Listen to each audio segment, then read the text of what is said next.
They thought they could humiliate him in the bar, but 30 seconds later, everything changed. None of them knew who they were dealing with, and now they will remember this evening forever. Subscribe and write in the comments where you are watching from. The rain had been falling for hours, a slow, persistent drizzle that blurred the edges of the landscape and dulled even the faintest lights of civilization. A narrow two-lane road carved its way through the sodden countryside, winding between skeletal trees and sagging fences. The asphalt shimmered under the glow of weak headlights, its black surface slick with water and pockmarked by years of neglect. Along the roadside, abandoned gas stations and rusted billboards stood as relics of a time when travelers might have once passed through in greater numbers. Now the only sound was the gentle percussion of rain against the windshield and the low hum of an old country song murmuring through the radio of a weathered black pickup truck. Behind the wheel sat a man who did not look as though he belonged to this decade, or perhaps any at all. His hands, though large and calloused, rested lightly on the wheel, his posture relaxed but precise. He was in no hurry. His eyes, sharp and watchful, scanned the road ahead without urgency, as if he were waiting for something, without knowing what it was. His face bore the lines of age, not the weakness of it, but the quiet power of experience. The rain didn't bother him. Neither did the creeping isolation of the place. He had seen lonelier roads. He had weathered harsher nights. The town, when it finally appeared, did so like a faded photograph developing in slow motion. It wasn't much. Just a few low buildings lining a main street. All of them quiet, most of them dark. A gutted hardware store with boards over the windows, a diner with its stools stacked on the counter, a single gas pump beneath a flickering light. The rain formed puddles on the uneven pavement, reflecting the blurred halos of the street lamps above. At the center of it all was a bar, the only source of real light. Its neon sign, cracked but defiant, buzzed and flashed. Iron Fang. The red letters flickered in and out of coherence, the F in Fang barely hanging on.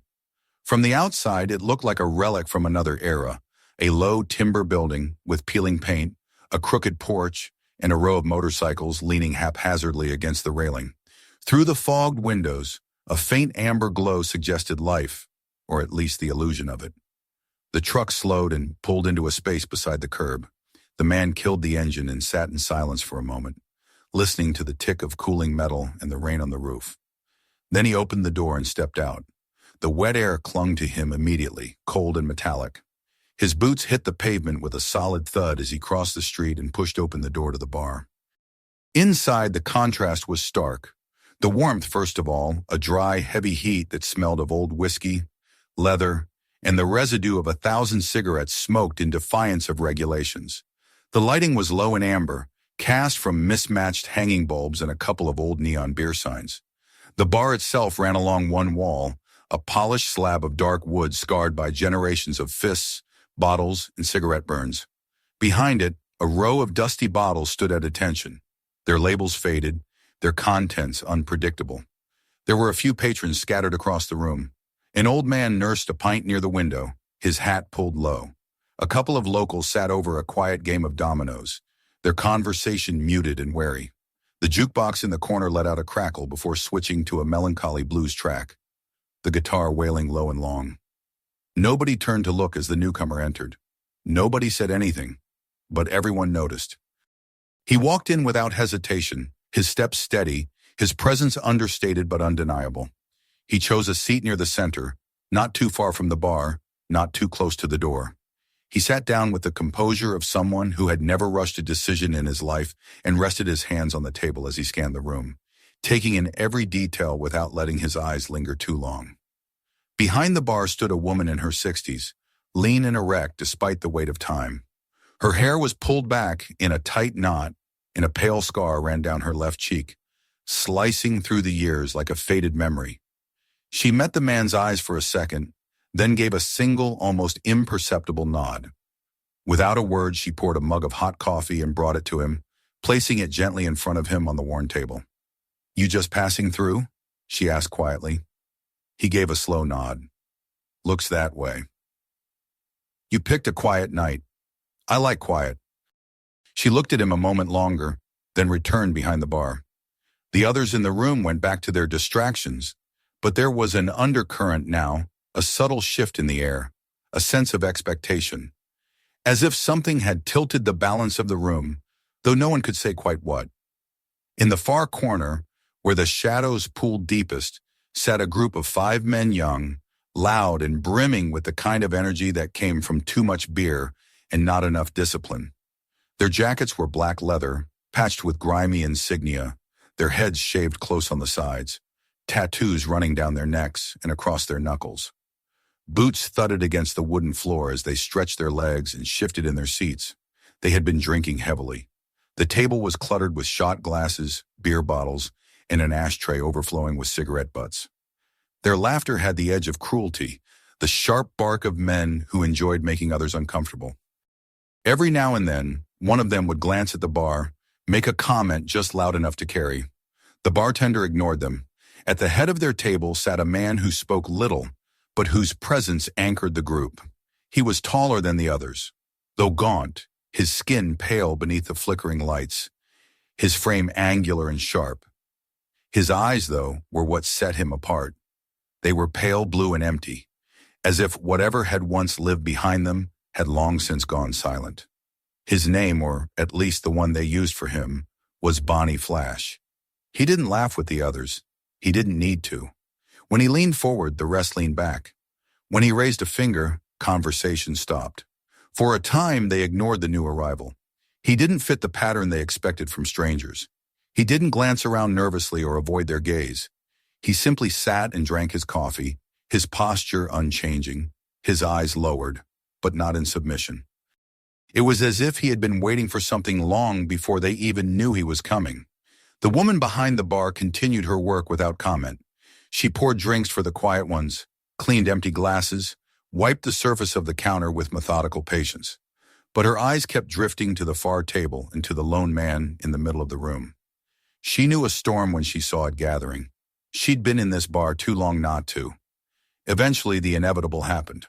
One of the younger bikers, his arms covered in flames and skulls, stood up and swaggered toward the bar. His boots clanged loudly with each step, deliberately. He slapped a hand on the counter. "Need a refill, darling," he said with a crooked grin. The woman didn't look at him. She kept drying a glass. "We're done," she said. He blinked. "What?" "You and your crew. I'm not serving you tonight. Not after last time." He leaned closer, his breath heavy with whiskey and tobacco. "You serious?" Her hand stilled. She looked him full in the face. "I'm tired of cleaning blood off the floor." For a long second, the young man said nothing. Then he laughed, loud and exaggerated. The others joined in, pounding the table. Even Bonnie smiled, just barely. "What's the matter?" one of them called. "We're customers." But the barkeep didn't flinch. She turned her back and placed the glass on the shelf. And that was when they noticed the stranger. The young biker who had approached the bar turned toward the seated man. "Hey, cowboy," he called. "You seen how this lady treats her paying guests?" No answer. "You deaf?" Still nothing. The biker looked back at his friends. "He don't talk much. Maybe he thinks he's too good for us." The stranger didn't move, didn't blink. And then, the woman behind the bar said quietly, "He's the kind of man who knows how to wait." The words landed like a stone in still water. The bikers looked at each other, unsure whether to laugh or bristle. Bonnie's eyes narrowed. The room fell into a silence so dense it felt like a held breath. The stranger sipped his coffee. The jukebox played on, a long, slow slide of blues guitar, fading into the heavy dark. Something had shifted. Something had begun, and it would not end quietly.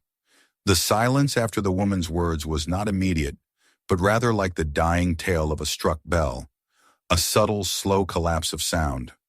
The blues song sputtered and crackled to a stop, the jukebox giving a weary click as it cycled to the next track, though for a moment, even the machine seemed reluctant to disturb the tension.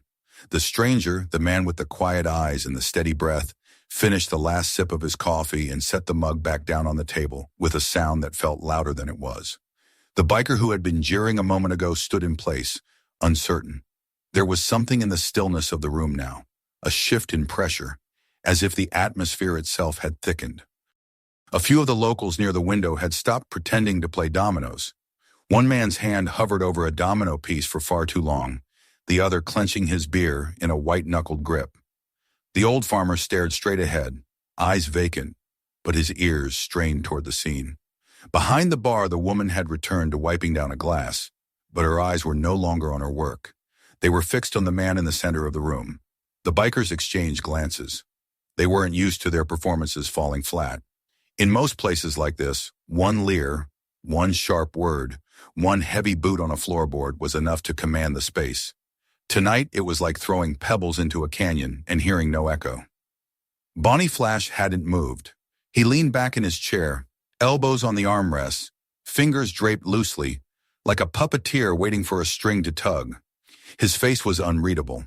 The scar over his brow, a small but old thing, deepened slightly as his eyes narrowed. "He's the kind of man who knows how to wait," Bonnie repeated under his breath, rolling the phrase across his tongue like a stone. "What the hell does that mean?" The younger biker turned back to the woman. "You trying to scare us with riddles now?" She said nothing. Bonnie sat forward and waved his fingers at his crew. "Relax. Let the man drink his coffee." Then to no one in particular, "You see the kind of confidence it takes to just sit in a place like this, surrounded by strangers, and pretend you're invisible? That's interesting. Or suicidal," one of the others muttered. Bonnie's eyes twitched, a subtle flicker. Maybe not. Another biker, darker skinned, with a buzz cut and a snake tattoo curling around his throat, stood up with a crack of his neck. "I say he's just trying to play the wise old man. One of those stoic types. Bet he'd squeal if we leaned on him a little." The man at the table didn't respond. His expression remained unchanged, a picture carved from patience itself. It wasn't indifference. It wasn't arrogance. It was something deeper, something rooted in silence and years, something that could not be shaken by words or gestures. The snake-throated biker strutted a few paces toward him, then stopped and leaned over, lowering his voice. "What's your game, old man?" he whispered with a sneer. "You one of those washed-up vigilantes? Hiding in dive bars hoping someone recognizes your scars?" "Nothing." "You think being quiet makes you strong," he added louder now, so the room could hear. "You think we're impressed?" No one laughed. Even the jukebox now refused to cooperate, stuck in a buzz of feedback. The bartender looked up sharply. "You don't want to keep poking that man." The biker turned to her, eyes wide. "What's he going to do? Fold me into a pretzel? Put on a show for you all?" She said nothing. Her face was pale, but her jaw was set firm. Bonnie stood up slowly. It was not a dramatic gesture. He didn't slam his hands on the table or draw a weapon. He merely rose, adjusting the cuffs of his leather jacket and stepping out from the shadows of the booth. His eyes drifted toward the stranger. He tilted his head, studying him, as if trying to determine the shape of a dream he'd just forgotten. "You don't drink," Bonnie said. "That's already a mark against you in my book. You sit like a monk, speak like a ghost, and you make my men nervous. I don't like people who make my men nervous." The man at the table finally moved. Just his eyes. Slowly they lifted and settled on Bonnie. "I haven't done anything," he said, his voice low and even. Bonnie smiled. It wasn't a pleasant smile. "Exactly, you've done nothing, and it's pissing us off." The others laughed, but it was forced. There was something brittle in the air now, something ready to snap. The bartender put down the glass she was cleaning and stepped back behind the counter, her hand resting near a baseball bat tucked beneath it. "I tell you what," Bonnie continued, "let's make this simple. We don't want blood on the floor tonight. Neither does our gracious hostess. So we'll give you a way out. No fists, no knives, no shouting." He took a few paces forward. "You get up and you walk out that door," he said. "Simple as that. All we ask is that you walk through us. From here to the door, no eye contact, no fast steps, no reaction. Just a nice, quiet little parade. You do that, and we let you go." The bar fell into utter silence again. Outside, the rain ticked gently against the windows. One of the dominoes fell over with a tiny clack, unnoticed. The man's gaze didn't falter. He looked at Bonnie, then at the others, and finally at the door. He took a breath. not of fear but of decision. He stood. The stool scraped against the floor as he pushed it back. His boots planted firmly on the wood, his shoulders relaxed. He didn't speak, didn't frown, didn't adjust his coat or square his fists. He simply began to walk. The group parted slowly, unsure at first how close to let him pass. The first man he approached stuck out a boot lazily, a smug grin forming on his face. The stranger stepped over it without pause, as if navigating debris on a forest trail. Another man hurled an empty bottle so it landed with a sharp crash just beside his heel. He didn't flinch. As he passed the third biker, a hand shot out fast, aimed at his chest. But the man caught it before it made contact. A twist, a pivot, and the attacker was bent double, arm pinned behind his back before he even understood what had happened. No scream, no violence, just control. The stranger released him with a soft push, and the man stumbled back into his seat, rubbing his shoulder with a look of confusion and fear. And still the stranger walked. Bonnie stood just ahead, arms folded, head tilted. His smile had vanished. The man passed within inches of him. He didn't look. Bonnie didn't move. He reached the door and placed a hand on the handle, but he didn't open it. Instead, he paused. And then in one smooth motion, he turned and walked back to the bar. He sat again at his table, poured himself a glass of water from the jug the bartender placed silently beside him, and drank. The bar erupted into chaos. Chairs scraped, men shouted, boots thundered against the floor. Bonnie raised a hand. "Enough," he said, his voice low. But no one listened. The next moment shattered the illusion of calm as 5 men surged toward the center of the room. The stranger stood up slowly, calmly, as if rising to greet old friends. And the storm truly began. The moment hung suspended in the stillness that followed the stranger's return to his seat. Chairs had shifted, boots had scuffed against the floorboards, and words had been shouted. But now all of that lay behind the veil of what was coming. The man in the center of the room had completed the passage meant to humiliate him. Not only had he walked through the gauntlet untouched in spirit, but he had done so with a dignity that rendered the entire provocation meaningless. And that was something men like Bonnie Flash could not allow. The group around the back table was seething. Their postures were no longer loose and cocky, but taut, their faces darkening under the weight of collective embarrassment. They hadn't expected that. The bottle, the boot, the grabbing hand, all of it had been part of their show, a display of dominance meant to unnerve. Instead, it had exposed something ugly and fragile in them. They had tried to reduce the stranger to an object of ridicule, but now they were the ones being studied, the ones who had failed to make him react. Bonnie remained seated while the others buzzed with frustration. His eyes never left the stranger, who now sat calmly, sipping his water, just as before, as though nothing had transpired. No muscle in his jaw twitched, no tremor in his hands. He didn't look smug or superior. He looked patient. "You think you're better than us?" came the voice of one of the younger bikers, a thick-necked man with a nose that had clearly been broken more than once. His hand clenched around the edge of a stool as though he were trying to keep from hurling it. "You think you're untouchable?" Still, no answer. Another rose, the one with the snake tattoo around his neck, rubbing the wrist that had been effortlessly pinned only moments ago.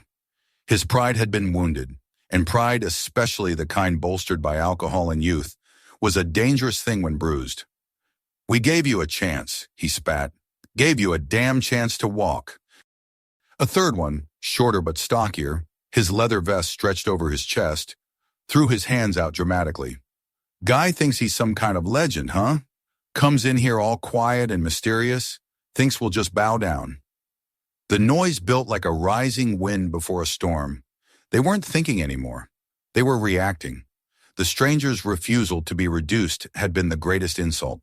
To men who relied on being feared, being ignored was intolerable. Behind the bar, the woman with the scar was watching it unfold with an expression that mixed dread and awe. She had seen her share of bar fights. Hell, she'd cleaned blood off these floors more times than she could count. But this felt different. This felt like the start of something heavier, something irreversible. Bonnie finally stood. He didn't rush. He didn't speak. He walked slowly to the center of the room, his boots tapping a rhythm against the wood. The others stepped back slightly, letting their leader approach. When he came to a stop in front of the stranger's table, the room fell quiet once more. "You didn't take the door," he said simply, almost conversationally. The stranger looked up. "Didn't need to." Bonnie's face twitched, just a flicker at the corner of his mouth. "You're not afraid?" "No." "You should be." "No." There was no heat in the reply, no challenge. It was simply the truth. Bonnie stepped back, folding his arms. "You're making my boys look like fools." "They did that on their own." For a moment, it seemed like Bonnie might laugh. His lips even curled, but the sound never came. He simply turned, gesturing lazily toward the others. "All right," he said. "Let's see how long you stay upright." That was all it took. The man with the broken nose lunged first, roaring as he swept an arm toward the stranger's head. But the stranger wasn't there. He'd already pivoted, fluid and precise, letting the blow pass harmlessly into the empty air. With a minimal shift of weight, he delivered a short, sharp movement to the man's midsection. Not a punch, more a redirecting force, and the man folded, the wind knocked out of him before he crumpled to his knees. The second attacker came from behind, trying to grab him in a bear hug. The stranger stepped forward just enough, dropped low, and spun on his heel. The biker flew over his back in an arc and landed with a thud that shook the floorboards. There was no pause. Another launched in with a wild swing. The stranger caught his wrist midair, turned the arm just enough to twist the shoulder, and let gravity do the rest. The man hit the ground groaning, unable to rise. The bar was no longer just a bar. It had become a theater of movement, of breath, of precise violence and merciful restraint. Chairs tumbled, bottles rolled across the floor. A bar stool skidded across the room and crashed against the wall. But none of it came from the stranger. His movements were clean, efficient. He didn't waste energy. He didn't roar or grunt or strike out in anger. He simply moved through them like wind through brittle branches. His face never changed, not once. He wasn't fighting out of fury or even defense. He was simply ending what they had started. Bonnie did not intervene. He stood back observing, his arms still folded. But the faint, mocking confidence had vanished from his face. His men were his tools, his extensions, and one by one, they were being dismantled, not by brute force, but by control, by discipline, by something that could not be mimicked by patches on a vest or a loud engine between your legs. Eventually, only one stood the last of the group, the one with the snake tattoo, who had hung back, uncertain. He hesitated now, fists clenched, eyes darting between the stranger and Bonnie, as though seeking instruction or permission. None came. The stranger looked at him, not with anger, not even with warning, just a look, and the man sat down. Not out of fear, but out of something deeper. Recognition. The stranger turned his back and walked toward the bar again. His steps were as slow and deliberate as before, as though he were returning to the only thing he'd come for in the first place, a moment of peace. The others groaned on the floor behind him, some clutching ribs, others sitting up with wide, stunned eyes. No one was unconscious. No one was broken beyond repair. But the fight was over.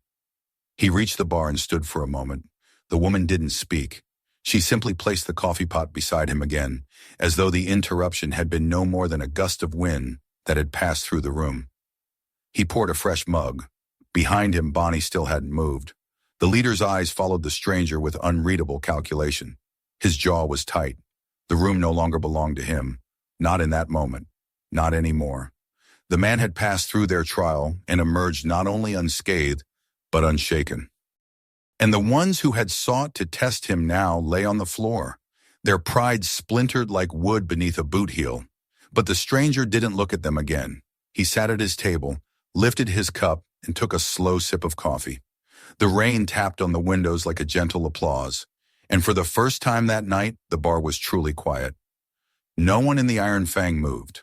The bar was frozen in the strange limbo that follows violence, the kind where air hangs heavy and breath is held involuntarily, as if the world itself is waiting for the final domino to fall.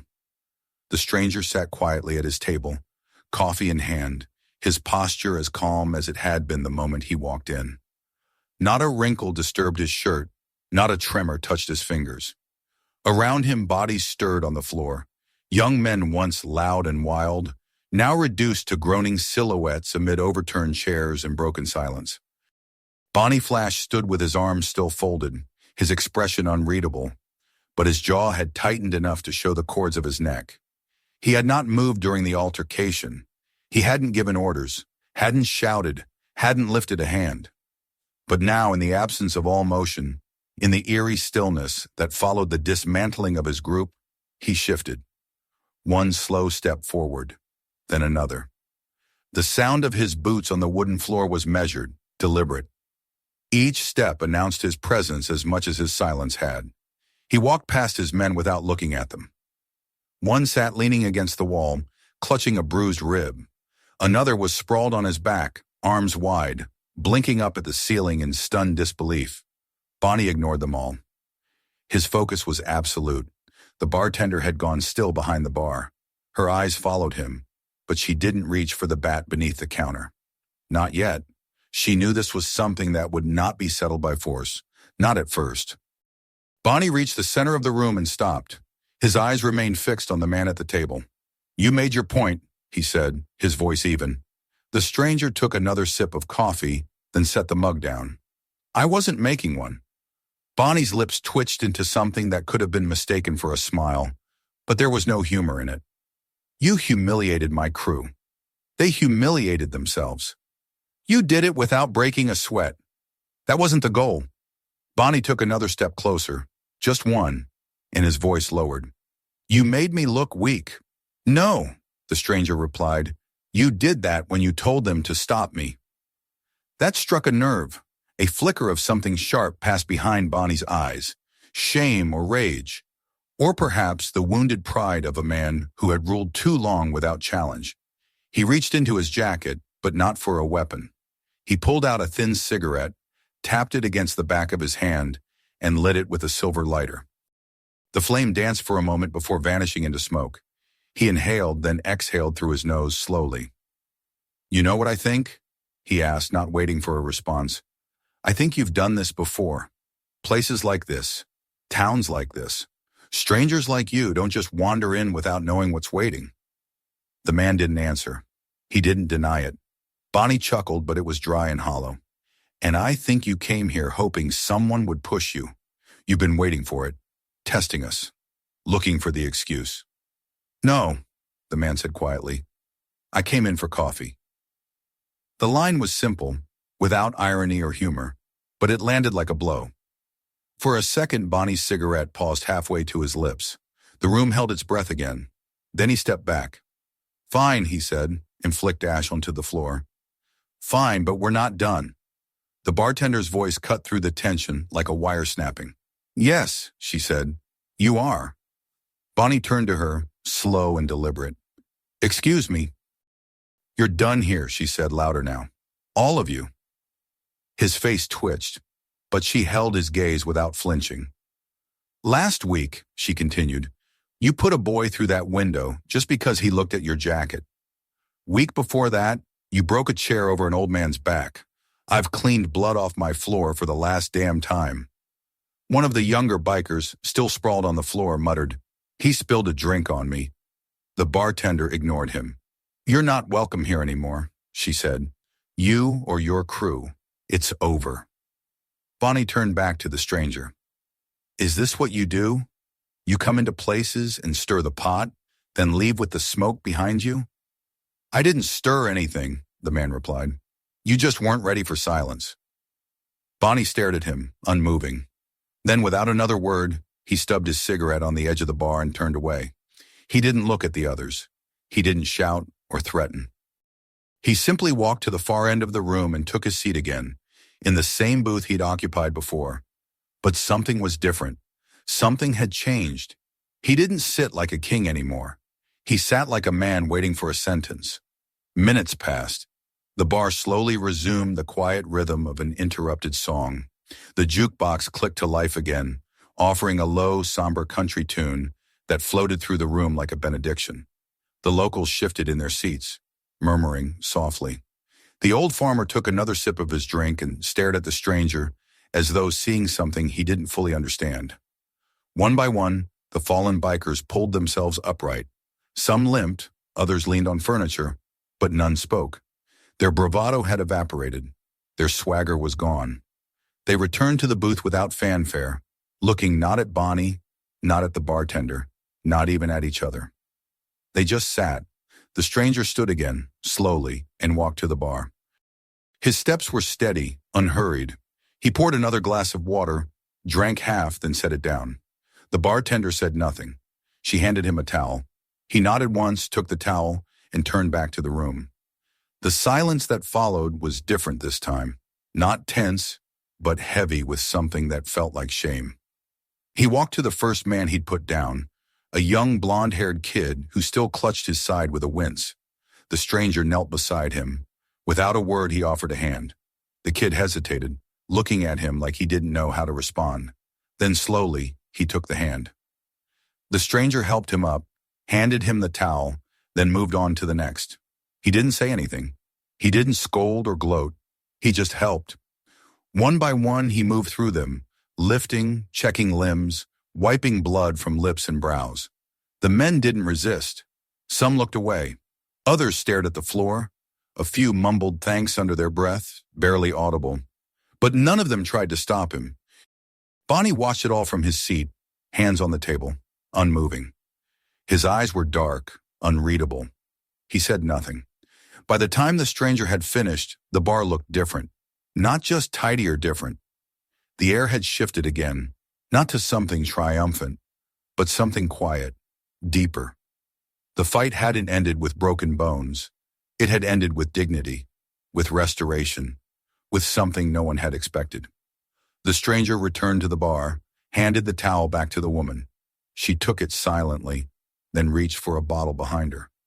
She poured a finger of something dark and strong into a small glass and slid it toward him. "On the house," she said. He looked at the drink, then at her. "For the floor," she added, "and for the boys." He nodded and took the glass, not as a reward, but as a gesture understood between two people who had seen more than they said. He drank it slowly. Outside, the rain had lessened. The wind had died. The night had settled into its bones and the town lay quiet again. The stranger glanced toward the door, but he did not leave, not yet. He sat one more time at his table, the cup empty in front of him, and rested his hands on the wood. Not tense, not expectant, just waiting. And Bonnie Flash, who had ruled that bar for years with silence and threat, remained seated in his booth, unmoving, his face turned toward a man who had never raised his voice, never made a boast, and never had to. Because some men don't need to prove anything. Some men are already what others pretend to be. And nothing threatens a liar more than the presence of the truth. The light from the neon sign outside had grown dimmer. The buzzing red letters of Iron Fang flickered faintly now, as though tired from the weight of the evening. Beyond the windows, the rain had slowed to a mist that hung in the air like breath on cold glass, and the last traces of thunder were nothing more than distant murmurs swallowed by the night. Inside, the bar was still, the kind of stillness that does not invite sound but absorbs it. It was not the peace that followed laughter or music, but something deeper, something earned through fire and silence. The stranger remained seated at his table. His coffee cup sat empty before him, a shallow ring of dark liquid clinging to the bottom. He hadn't touched it since returning from tending to the wounded. There was no need. The ritual had passed. Now there was only stillness. His eyes did not roam. He did not check the door. He simply waited. Bonnie Flash hadn't moved either. He sat in the same position, arms resting on the table, shoulders hunched forward slightly as if bearing the weight of something too heavy to lift. His expression was no longer cold or amused. It had fallen into something closer to recognition, though not yet surrender. The look of a man who had glimpsed the edge of his world and now understood just how fragile it was. Around them, the other bikers occupied their places in quiet disarray. Some leaned against the walls, heads lowered, occasionally lifting a glass of water to swollen lips. Others sat where they'd fallen, legs stretched out, the adrenaline long gone. No one joked. No one cursed. The fight had been taken from them not by fists alone, but by what had followed. The hands that lifted, the silence that forgave. The bartender stood with her elbows on the counter, arms crossed, watching the room with an expression that seemed carved out of stone. There was no triumph on her face, only endurance. This was a woman who had seen too much to be surprised by violence, but not so much that she could ignore grace when it arrived in a stranger's hands. She spoke quietly to the man at the table. "You planning to stay the night?" He looked at her, then shook his head once. "There's a small motel on the edge of town," she said. "Only 2 rooms left. I'd tell you to take the one without mold, but they both have it." He offered the faintest trace of a smile. "I won't be long." She nodded and returned to cleaning a glass, as though that exchange had closed a loop that had been left open since he first walked in. Bonnie finally moved, just a slight shift of his shoulders. Then he stood, slowly, deliberately, and stepped out from the booth. Every eye in the room followed him. Even his own men, who had looked to him for years as something indomitable, seemed unsure now. He did not look at them. His gaze was locked on the man who had undone all of it without raising his voice. He approached the table, each step echoing slightly in the hollow quiet. "I didn't get your name," he said. "You didn't ask," the stranger replied. Bonnie studied him for a long moment. "You military?" "No." "Law?" "No." "Huh. Then what the hell are you?" The man didn't answer, and maybe that silence was louder than any name could have been. Bonnie's jaw flexed. There was no more anger in it, only a need to understand what had just unraveled him so completely. "You could have killed them," he said. "I didn't come for that. You humiliated us. I didn't come for that either." Bonnie leaned a little closer, his voice lower. "Then why did you help them after?" The stranger looked up. There was no pride in his eyes, no sermon behind his expression. "Because someone had to." That was the answer. No more, no less. And Bonnie, for the first time in years, had no response. He stepped back and turned to look at his men. They met his eyes briefly, then looked away. The power he had once wielded over them wasn't gone in a single moment, but it had cracked. And cracks, once formed, do not close on their own. "You can't come back here," the bartender said firmly. "Not tonight. Maybe not ever." Satikurim. Bonnie didn't argue. He didn't threaten. He only nodded and walked toward the door. The others followed, limping, dragging their pride behind them like tattered flags. They did not speak, not even to each other. The last one out, the youngest, the one with the bruise rising across his jaw, paused near the stranger's table. He looked like he wanted to say something. Apology, maybe. Gratitude. But words didn't come. He only gave a small nod, barely more than a twitch of his chin, and turned to leave. The door opened, letting in the cool air of the night. Then it shut, and the bar was quiet again.